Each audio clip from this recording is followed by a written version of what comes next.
This is the summary created from the video. Lecture 39 AWT Programming.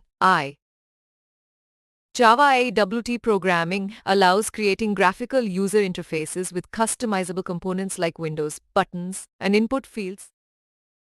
AWT, or Abstract Window Toolkit, provides a toolkit for developing GUI applications, distinct from core Java programming and applet programming. GUI components in AWT include buttons, checkboxes, labels, text fields, text areas, lists, choices, and scroll bars, all extending the core component class.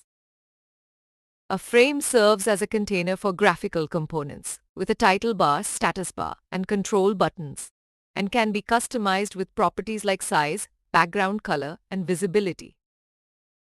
Panels can be nested within frames, and containers like applets can hold both frames and panels, allowing for hierarchical component management.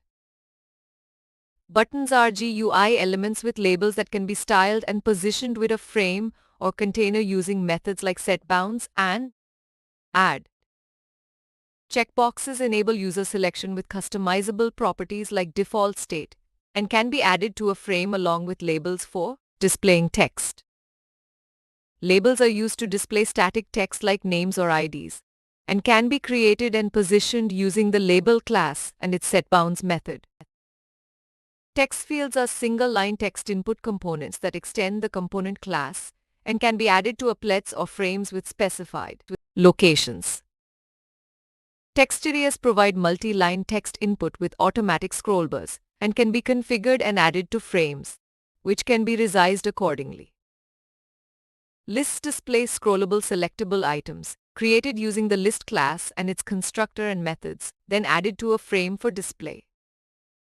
Choices are similar to lists, displaying options when clicked, and can be created using the choice class and added to frames or containers.